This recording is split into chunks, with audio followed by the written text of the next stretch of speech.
Baik, kali ini kita akan melanjutkan pembahasan soal penilaian akhir semester ganjil tahun pelajaran 2019-2020, yaitu pada mata pelajaran ilmu pengetahuan alam kelas 9 pada semester 1 atau semester ganjil. Baik, kita mulai dari nomor 11. Soal nomor 11. Berikut ini pergiliran keturunan pada tumbuhan. 1. Spora. 2.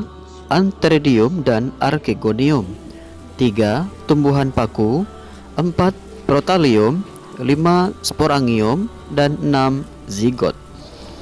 Urutan pergiliran keturunan pada tumbuhan paku adalah: apakah A 1, 4, 3, 5, 6, 2, atau B 1, 4, 2, 6, 3, 5, atau C 1, 3, 5, 2, 4, 6, atau D 1, 3, 4, 5, 2, 6. Baik, untuk menjawab soal nomor 11 ini kita harus ingat kembali dari siklus hidup dari tumbuhan paku ya, atau pergiliran keturunan pada tumbuhan paku. Oke, kita lihat bagian di samping. Kita bisa melihat pergiliran keturunan pada tumbuhan paku. Yang pertama dari spora. Spora itu ya, itu tumbuh menjadi protalium. Protalium itu nanti terdapat dua sel kelamin, Antheridium dan Archegonium, yang menghasilkan sperma dan ovum. Kemudian setelah mereka bertemu keduanya, sperma dan ovum membentuk zigot. Nah, zigot inilah yang tumbuh menjadi tumbuhan paku yang mengandung sporofit, dan siklus kembali lagi menjadi seperti semula. Jadi sesuai dengan soal yang ini, kita bisa melihat tahapan yang pertama itu adalah spora ya. Semua jawaban itu mengarah ke spora 1, betul. Kemudian apakah 4 atau 3? Ya, apakah protalium terlebih dahulu atau tumbuhan paku? Ya, tidak mungkin ya spora langsung tumbuh jadi tumbuhan paku. Setelah spora itu protalium.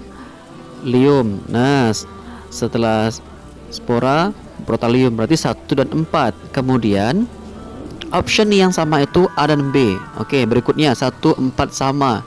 Kemudian 3 atau 2. Oke. Berikutnya setelah protalium itu Antheridium dan Archegonium ya. Jadi bukan ini ya, bukan masuk tumbuhan paku langsung, tapi Antheridium terlebih dahulu dan Archegonium. Berarti 1, 4, 2, kemudian membentuk zigot 6, kemudian tumbuhan paku nomor 3, dan terakhir itu 5 atau sporangium. Oke ya. Jadi pada tumbuhan paku ini sporangium akan kembali lagi siklusnya, pergiliran keturunannya kembali seperti semula. Baik, maka jawabannya adalah B 1, 4, 2, 6, 3, 5.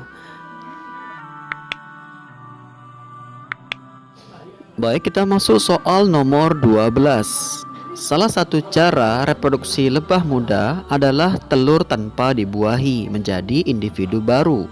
Cara ini disebut A. Parthenogenesis, B. Paidogenesis. Ini mungkin maksudnya pedogenesis ya. Kemudian C. Metagenesis, dan D. Oogenesis. Nah, masih ingat pada materi sistem reproduksi ya pada hewan? Nah, ini ada salah satu hewan yaitu lebah ya. Dalam Al-Quran juga ada lebah ya, An-Nahl ya, lebah yang itu menjadi banyak pelajaran, banyak hikmah dari seekor lebah ya. Dan ini merupakan salah satu perkembangbiakan atau reproduksi dari lebah muda yang cukup unik, yaitu telur tanpa dibuahi menjadi individu baru. Apa ya? Apa istilah cara ini? Baik, kita periksa satu persatu. Dari yang terakhir, dari D, oogenesis. Apakah mungkin oogenesis? Oogenesis ini sudah sama-sama kita ketahui, yaitu proses pembentukan ovum. Bukan, berarti ini bukan termasuk yang diminta soal. Kemudian C, metagenesis. Metagenesis terjadi pada apa? Pada lumut dan paku ya, tumbuh-tumbuhan. Kemudian pedogenesis. Apa pula istilah pedogenesis ini? Oke, bagi yang belum tahu, pedogenesis ini adalah perkembangbiakan secara seksual pada binatang yang masih dalam keadaan larva, ya, atau individu yang belum dewasa. Jadi ini perkembangbiakan secara seksual ya. Nah, sementara yang diminta soal juga bukan ini. Nah, yang diminta soal adalah yang A, yaitu parthenogenesis, yaitu cara reproduksi lebah muda, yaitu telurnya tanpa dibuahi menjadi individu baru yang disebut dengan parthenogenesis. Maka jawaban kita adalah A, parthenogenesis.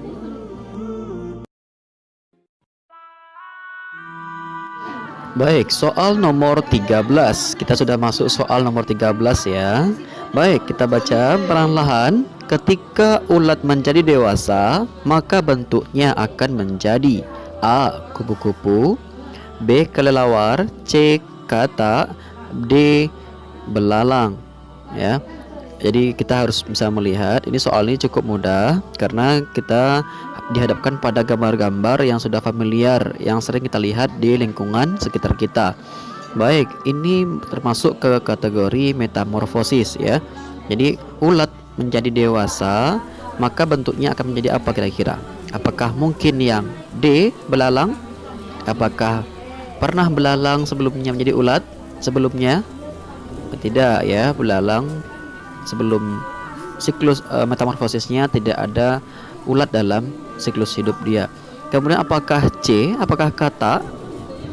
Juga tidak. Katak itu sebelumnya adalah berudu atau kecebong ya, katak kecil dan katak dewasa. Kemudian apakah B, apakah kelelawar? Kelelawar itu termasuk mamalia dan tidak ada mamalia itu ulat terlebih dahulu, beda ya, sudah beda sekali, sudah jauh sekali. Oke, sementara ini adalah yang diminta adalah kategori invertebrata. Yang ini kalau kelelawar sudah masuk vertebrata. Jadi jawabannya adalah A, kupu-kupu ya. Jadi ulat, kemudian kepompong sampai dia jadi kupu-kupu. Oke, mudah sekali ya soal nomor 13 ini. Jangan sampai salah untuk soal yang semudah ini. Oke. Baik, kita sudah masuk soal nomor 14. Nah, teknik kultur jaringan lebih mudah diterapkan pada tumbuhan dibandingkan pada hewan. Hal ini karena sel tumbuhan memiliki kemampuan. Ya, kemampuan apa ya? Mengapa teknik kultur jaringan? Masih ingat ya, ini pada teknologi reproduksi makhluk hidup ya, yaitu pada tumbuhan. Jadi teknik kultur jaringan ini mengapa lebih mudah? Ya, oke. Apa sebabnya? Apakah A, melakukan penyerbukan sendiri? Apakah B, reproduksi yang lebih lambat? Apakah C, meiosis yang lebih cepat? Ataukah D, totipotensi yang tinggi? Oke, kita lihat jawaban satu persatu ya, option ini. Dari pilihan jawaban ini kita lihat dari yang A, melakukan penyerbukan sendiri. Apakah karena melakukan penyerbukan sendiri ini teknik kultur jaringan ini lebih mudah? Oke, kalau ini semua tumbuhan atau sebagian besar tumbuhan itu bisa penyerbukan sendiri ya, berarti ini tidak termasuk dalam teknik ini. Oke, nomor yang B, reproduksi yang lebih lambat. Apakah iya reproduksi dari tumbuhan lebih lambat? Ya, tidak ya, seharusnya cepat. Mengapa? Karena memang tumbuhan itu secara panen lebih cepat dibandingkan hewan. Kalau hewan butuh waktu berbulan-bulan ya untuk bisa melahirkan ya, dan ini kalau tumbuhan lebih cepat ya, usia 3 bulan 2 bulan sudah bisa berbuah. Jadi bukan B ya. Yang C, meiosis yang lebih cepat. Oke, ini juga tidak menjadi pertimbangan dalam kemudahan dalam teknik kultur jaringan ya. Meiosis hewan juga ada. Tapi kita harus bisa melihat yang poin D yang jauh lebih tepat, yaitu totipotensi yang tinggi ya. Ini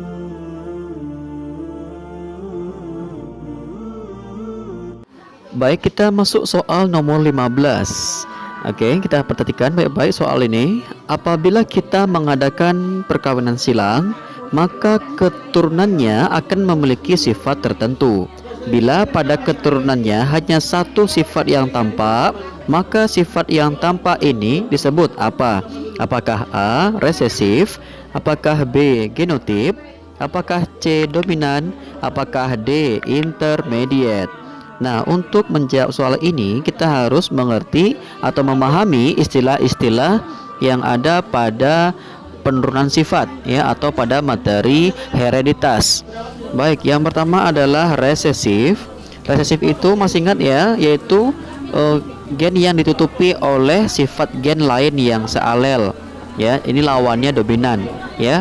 Jadi gen yang ditutupi ya oleh sifat gen lain yang sealel.